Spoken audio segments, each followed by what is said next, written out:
I'm so excited to show you one of my favorite openings for white. The Blackmar-Diemer Gambit. You can play it against nearly every black move, and if you enjoy to attack, you will love it. Have fun! I love this gambit and I played myself because after 1d4 you can play it against the two main moves for black, knight f6 and d5. Let's start with the move d5. Here we play the move e4. We are sacrificing the central pawn in order to get a very quick initiative. Mostly in this gambit we are going to castle long and to go with a very quick attack with our pawns against the black king that usually is going to be castle on the king side. Here white is going on with knight c3, attacking the pawn on e4, and after knight f6 we play the move f3. Here is the gambit. Before going into the main lines, the gambit accepted, very exciting, very funny. Let's see two possibilities for black to decline the gambit. So first of all, here black could play the move e5, going immediately for the center. This looks very good for black because we cannot really take, the queen are going to get exchanged and black gets a very easy development. But here we have a very good move, bishop to b5. This move is very annoying. If bishop d7, we just take the pawn on e5 and then we are going to capture also on e4. So black is forced to play here the move c6. With this check, we basically remove the possibility of the knight to go to the natural square on c6, and our bishop is targeting the point on f7. Black has to move here, queen take d4 is one, but after queen take, pawn take, we take on e4, and basically now we will play against the pawn on f7. We are going to go with our knight on g5, knight f3, we are going to capture back the pawn on d4. So the other option for black here is to capture with the pawn. And after knight take, knight f6, we still go on g5. We target the pawn on f7. If bishop e6, we say thank you very much. We take the bishop, then we develop our pieces, and this pawn will be weak forever. Also, we have a very strong bishop on the light squares. Another option for black could be to play here the move knight d5. In this case, we are taking on d4, now we have equal material, and after h6, we move the knight back. Bishop e6, we just develop all the pieces, we are ready to castle, and white is enjoying a slightly better position here, where we can definitely be satisfied with our opening choice. Let's go to see another way, the second possibility for black to decline the gambit. After knight f6, f3, a move that is very played is the move e3, just giving back the pawn immediately. Honestly, I really like white position here because we have the same ideas without giving up a pawn. So how are we going to develop here? We are going to place a bishop on d3, queen d2, long castle, our knight on e2, then g4, h4, and keep going with the attack. Let me show you two examples how black could play. One move is e6, and now we just go on with bishop d3, bishop e7, knight g2, castle, queen d2, b6, long castle, everything as I've shown you, bishop b7, h4, and we go for the attack. Another possibility is to play the move bishop f5, trying to keep that bishop active. But here, after knight g2, we are going to play the move g4 with tempo, e6, g4 with tempo, attacking the bishop, he has to go back, h4, threatening h5 to win that bishop, we win other tempo, h6 needs to be played, and now knight f4, the bishop needs to go back, and now we keep going with the attack very fast, g5, the knight goes to d5, we take with the knight on f, pawn take back, queen e2, threatening some discovery check, and then we are going to long castle, and we have a very enjoyable position. This is really nearly a dream for white. So let's go into the main line, the gambit accepted. After the move f3, many of your opponent will capture the pawn, and you capture back. Here we reach a position where black has many possibilities, and I have to say just one is pretty good for black. All the others, white gets a beautiful, super interesting, exciting position, especially if you love to attack. Main line is bishop g4. Now you attack the bishop and you ask a question. You take the knight or do you go to h5? If the bishop goes to h5, you go on with g4, attacking the bishop one more time, bishop g6, and knight to e5. Look at the white pieces. You're going to place the bishop on c4 sometimes on g2, the queen on f3, this bishop on g5, or sometimes on e3, long castle, a rook on the f file, attacking the pawn on f7. White has so many ideas here, and all look so good. Nice. Also g5, I didn't mention, is an additional idea.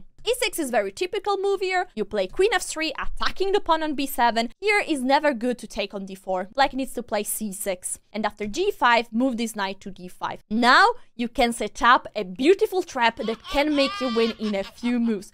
Bishop d3.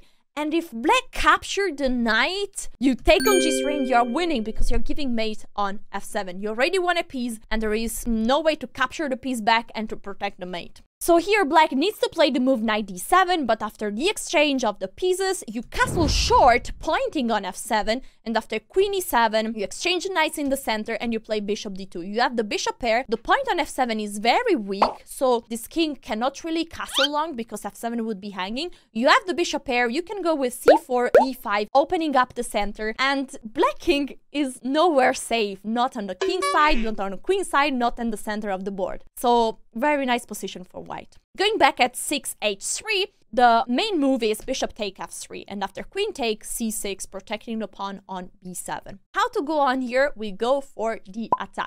g4, going for g5, and all the typical plans of the Blackmar-Diemer Gambit. Castling long and attacking on the king side. e6 is the typical move here. If queen take d4, you don't have to be scared about giving another pawn because you will lose that queen on d4 in order to gain more tempo. Queen d6, you push on g5, attacking the knight. Now you castle long, the knight on d5 is pinned, and after e6, you can even take, c-take. E-take would be too dangerous with the king exposed on the e-file. So now you give a check, knight c6, and after rook at hf1, you're attacking on f7. Queen c7 looks like a good way to protect it, but now you go with bishop f4, attacking the queen, and then c4. And again, the king is nowhere safe. Good initiative for white. So after g4, what black can play is the move e6. This is very typical. Black tries to play e6, bishop e7, bishop b4 sometimes, this knight on d7, castling short, and try to play c5 sometimes. The problem is that white is really very fast. You go with g5, knight e5, and knight on e4 this time. We don't exchange this time, and after bishop e7, bishop d2, we reach another very typical position. We are going to castle long and to go on with h4, h5, g6, and believe me guys, this looks very, very, very annoying for black. Another idea is to place a bishop on d3 and try to attack the point on h7. So if bishop g4 is the most played move, we can say that is really not the best, and is not the best according to the engine. But everyone plays that move. Also possible is to play the move e6, which I have to say is really a bit passive, because you're keeping this bishop inside the box and you're not really posing any problem for white. Here we go on with bishop g5, pinning the knight, forcing basically the move bishop e7, and after bishop d3 castle, we keep going with our usual plan. Queen e2, h6, attacking the bishop, and do you think we move that bishop? Nope. We don't move, we go with h4. The bishop is basically untouchable on g5, and here we are going on with long castle. We might push g4, we might take on f6, and even push on g5. This position looks very promising for white. Another option here for black is to play the move bishop to f5. This doesn't look too exciting for black, I would say. We just go with knight e5 with the same idea of g4. After e6, g4, bishop g6, all typical moves, queen f3, attacking b7, c6, g5. Knight on d5, and again the trick. We go with bishop d3. Now you know that taking the knight is not good because we take on g6 and we are completely winning. So here black needs to play the move queen c7, protecting f7. Now we could go on with bishop take, g6, pawn take, and bishop d2. We are ready to castle long, and this pawn is always a weakness, and we are ready to enjoying our very decent compensation for one pawn. Let's go back to move 5 and see another option for black. c6. Staying very flexible, black doesn't want to decide where to place this bishop and where to place these other bishops. So if to play e6 or g6. Here my suggestion is to play the move bishop to d3. The idea is that this bishop is very well placed in case black decides to go with the setup with g6. Because the problem sometimes when black is playing the move g6 is that this knight might get to c6 and then to b4. And this bishop here is not really well placed. But now that the pawn is on c6, we don't have to worry about that. So what black plays here usually is the move bishop g4, trying to stay active with the piece. But here we go on with bishop e3, e6, h3, attacking the bishop, bishop h5, and queen e2. We are ready to long castle and going on with our typical plans, g4, g5. If black is playing a shy move, bishop e7, we really get a very, very good position. Long castle, castle short, g4, bishop back. We take on g6, h take g6, and now we go with h4 with idea of h5, and we are crushing. So here, black needs to be a bit more precise and play the move bishop b4, basically stopping the long castle. And this time we just change plans. I want to show this line because sometimes it's really fine for white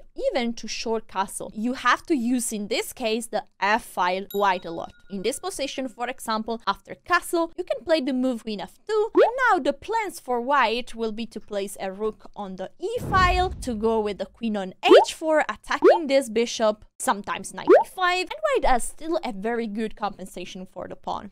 Now it's time to go to a very challenging move for white and for the Blackmar-Diemer Gambit lovers. The move is g6. In this position, this is the best move according to the engine, also my favorite move, and is the only line that I consider challenging. We play bishop c4, and after bishop g7, we need to castle short. Sadly, our plans to castle long are over, but still here we can have some good compensation. After castle, we need to play the move h3. This is pretty precise because we want to avoid the bishop to go on g4 and to exchange even more material. Knight c6 is where typically black is placing the knight. And now white keeps going with bishop on e3. According to the engine, this position is better for black. But white still gets some ideas. Let me show you some. Queen e1, queen h4.